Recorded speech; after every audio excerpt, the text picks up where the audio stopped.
Hey guys, welcome back to Caffeine and Crime.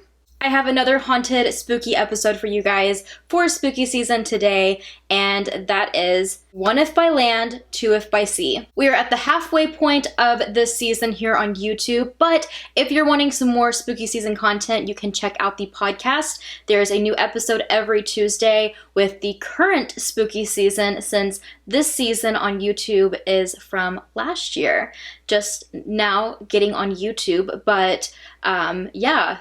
This is season 4, but season 6 is currently on podcast platforms, Apple, Google, Spotify, Anchor. I'm sure whatever podcast platform you're listening to podcast on, you can find it on there. And yeah, spooky season filled with haunted places, but new ones are there. So make sure you guys go check it out. And I hope you enjoy today's episode here.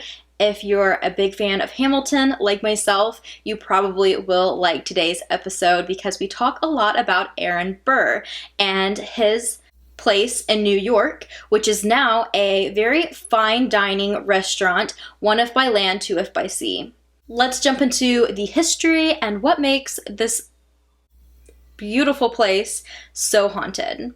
The Midnight Ride of Paul Revere, written by Henry Wadsworth Longfellow.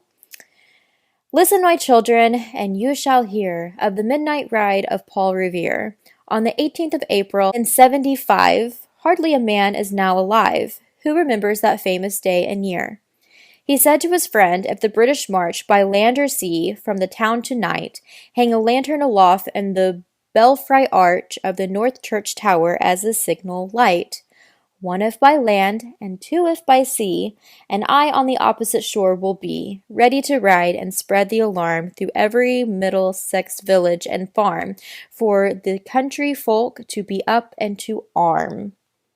So, if you haven't gathered yet from that, we are talking about 1 if by land, 2 if by sea today, and you probably already know from the title. So, if you're like me, you're probably geeking out right now because I'm a huge Hamilton lover. I absolutely love Hamilton. It is so good. I have always loved musicals and like any type of stuff like that. So obviously I love like Broadway shows and that type of ordeal and would love to go to one. I'm just have never been able to make it to New York. So I miss out on a lot of stuff like that, but when quarantine hit and I went into like this almost depression mode because I was like, I'm a homebody, I'm good with staying home. That really wasn't the issue. It was just literally the state of the world that was like getting me down. And Lin-Manuel Miranda and Disney Plus, they saved the day. By putting Hamilton on Disney Plus, I binged it so much. Not just that, but our Amazon Alexa is always playing Hamilton, and it's to the point now where as soon as my son gets home from school, he's usually strolling through the kitchen. Alexa, play Hamilton. And we listen to the soundtrack. And also it's like over 2 hours long, so usually I put it on and I get all my housework done in those 2 hours, and it's a lot of singing and a lot of dancing with my kids. So I love it. I'm a big Hamilton fan, and so when I was putting together spooky season and I seen that there is a restaurant in New York City that I have heard of before, 1 if by land, 2 if by sea, and I see that it is known to be very haunted and that the first owner of this place was Aaron Burr.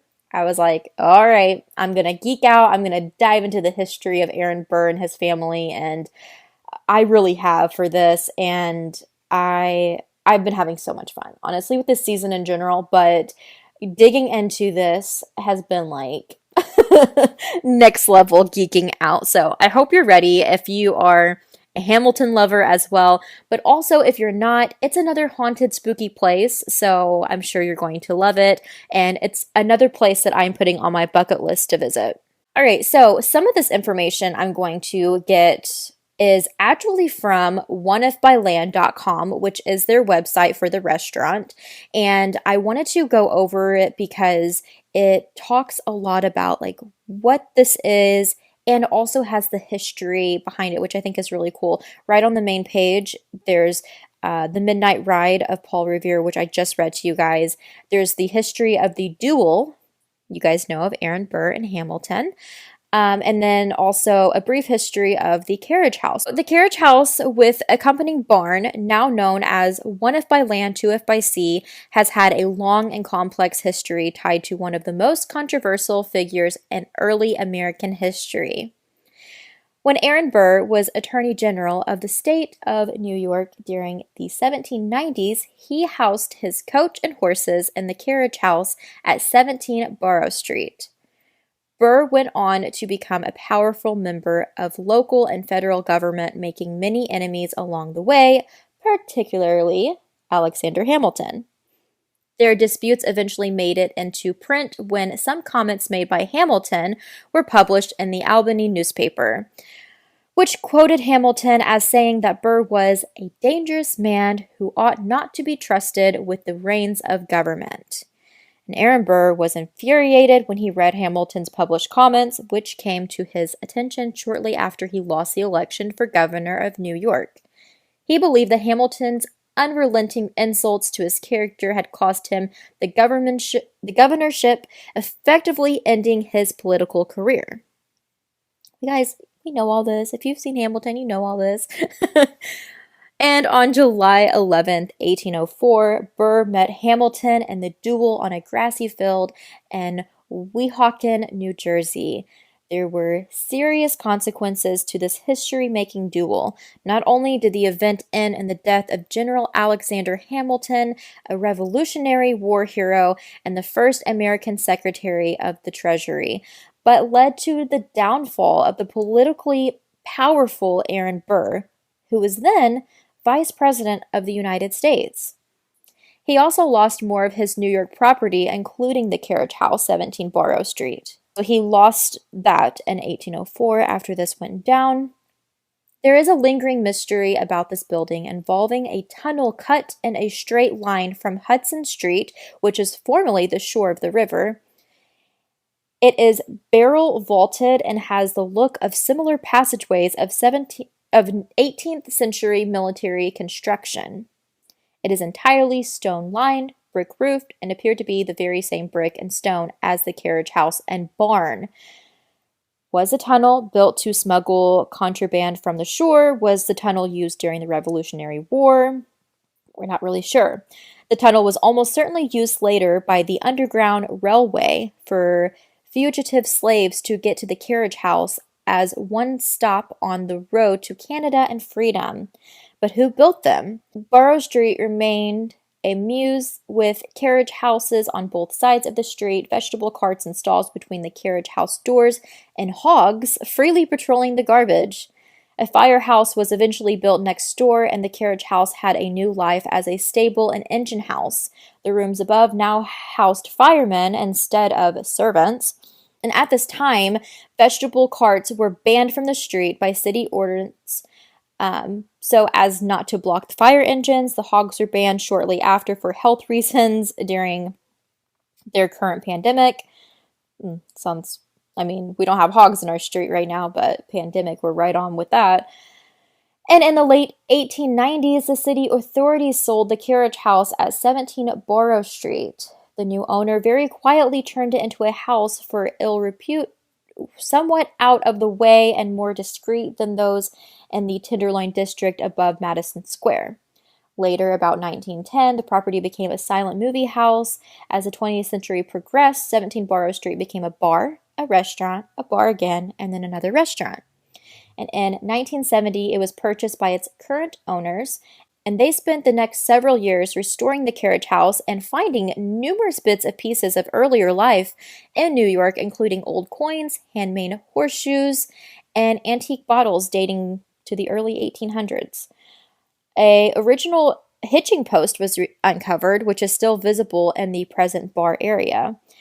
And finally, with the restoration complete, the building was transformed into the present life as one if by land, two if by sea. The carriage house now exhibits its rich history and the charming architecture of a refined age. Also on their website, it says one if by land, two if by sea has been recognized for its classic menu, long history, and beautiful decor. It is often cited as the most romantic restaurant in New York City.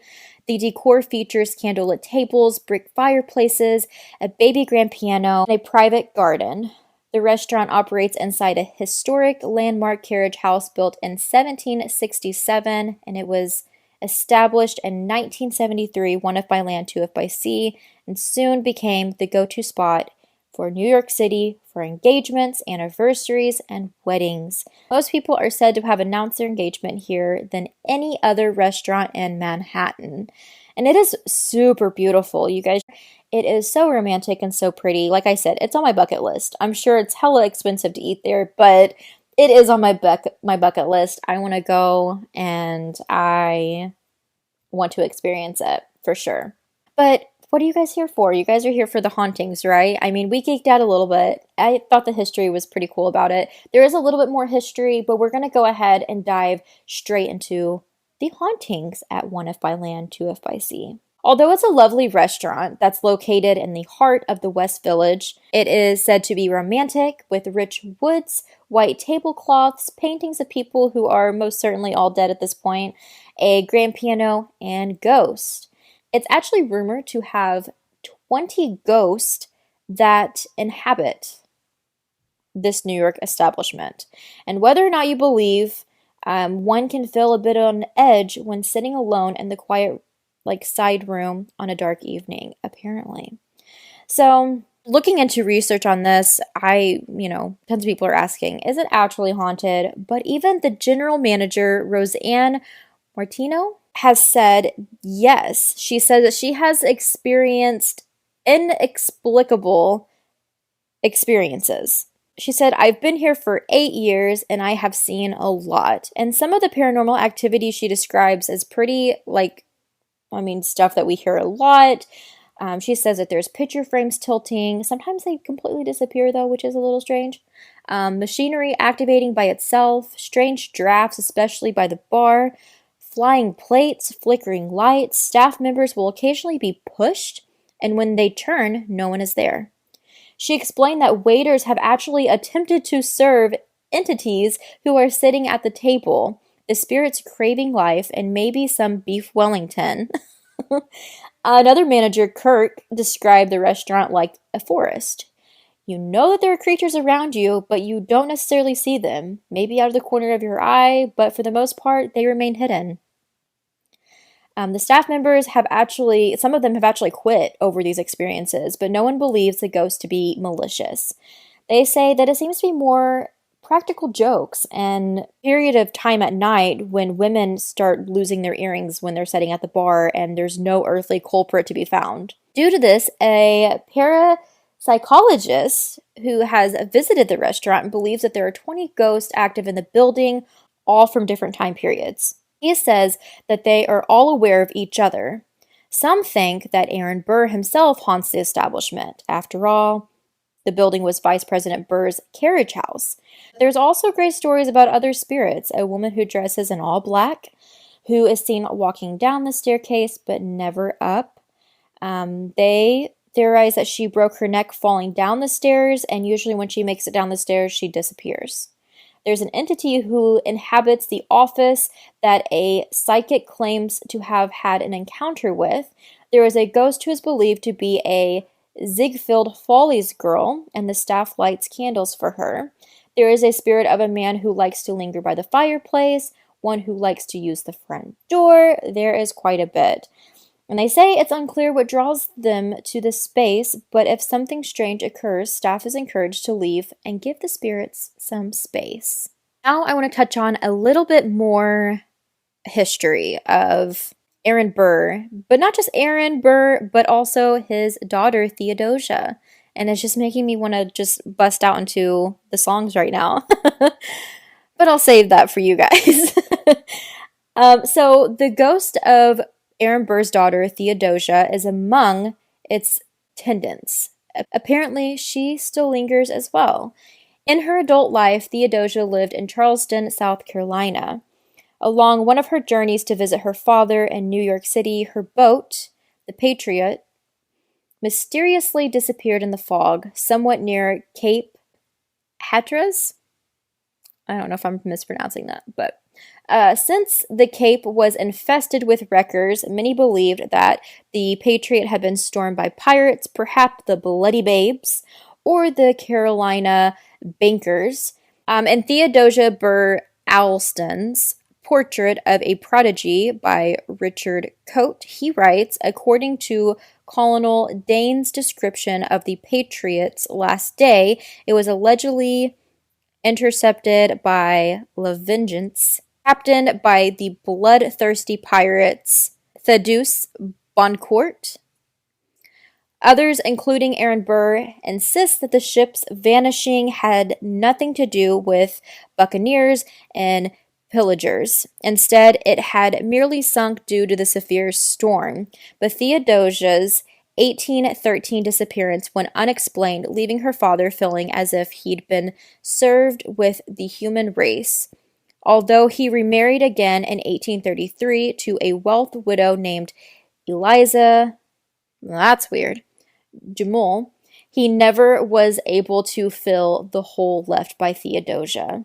Indeed, after his duel with Hamilton, Burr's luck and power seemed to run out. He and Eliza separated after merely 4 months of marriage. Then he was hit by a debilitating stroke in 1834.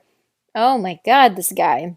Burr passed away in a Staten Island boarding house in 1836. He could now be reunited with his beloved daughter. The two are often spotted at One If by Land, Two If by Sea and the restaurant's mezzanine. It is a low story between two others in a building, typically between the ground and the first floor. All right. So, like, it's pretty much a loft. I'm just not fancy. I don't know the term. So it's kind of like the loft of One If by Land, Two If by Sea. Up on the loft is where they're usually spotted together, apparently. It says the ghost of Burr and Theodosia both like to make their presence known at One If by Land, Two If by Sea. I guess they like to make sure you know, like, it's their place. It's said that Burr's ghost is said to throw and break plates. He's angry. While Theodosia is rumored to enjoy swiping earrings from unsuspecting female diners. Guests have also seen her walking up and down the restaurant stairs. Along with the others that I've mentioned who haunts the place, apparently there's also a blacksmith that's a dancer who haunts the restaurant's constitution room, the stairways of upper stories of the building where he lived, and was seen by a retired staff member many years ago. So apparently, whether you're planning to pop the question or you're looking to share a meal with spirits, you can stop by One If by Land, Two If by Sea. No other restaurant in the city is both haunted and a 4-diamond rated. You just might find yourself face to face with the apparition of one of the most famous political figures in history. I'm down for it, guys. Like, I'm ready to go. Like, I want to tell my husband, like, let's let Miss COVID calm down a little bit more and then let's go. Like, I really want to go here. And it's like, I'm going to travel all the way to New York City to dine at a restaurant.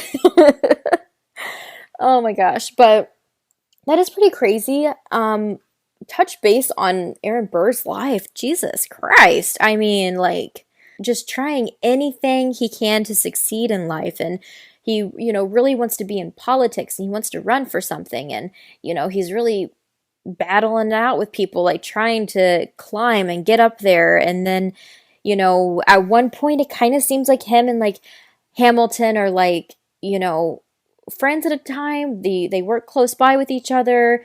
There has to be some kind of bond there. Even if they irritate the shit out of each other, there's some type of bond there. They both have kids like around the same time. Obviously, like Theodosia, he was in love with, and she was married to a British soldier, and they get together. She gets pregnant with his baby. She dies, I believe, of childbirth. or soon after their daughter is born. Their daughter is named Theodosia after her mother, and he is obsessed with her. He loves her, and it's so sad. I actually didn't know a lot of Theodosia's story, so this was nice, like dipping into the history of it, knowing more about him. That's so awful that, her ship was taken over and that she just vanished. And then him, having to go on with his life without her, obviously trying to find love again, it doesn't work out, and then him having a stroke. I mean, at least he's reunited with his daughter. He's back at his carriage house and he's smashing plates. I mean, it kind of sounds like a great afterlife to be just smashing plates and spinning it with your child, but I don't know. It's kind of sad. I really do like how Lin-Manuel Miranda, tells a little bit of like Aaron Burr's story though, and like makes you see it from like a different perspective. Like, I mean, I'm not gonna sit here and say he was a good person, like he shot Alexander Hamilton, but it's like they both showed up for that duel, so I feel like they were both like, it's just crazy that was even like a thing, and him being like a vice president, I mean, I guess I could potentially see that happening in our day and age with how things are going, but I don't know, it's just crazy. And I like how Lynn kind of told his story a little bit, like seeing it from a different perspective of like feeling guilty about it. And yeah, again, check out Hamilton if you haven't. It's on Disney Plus, so what are you waiting for? It is kind of long, but it's so worth it. And the music, everything about it is so good. So good. Actors, everything.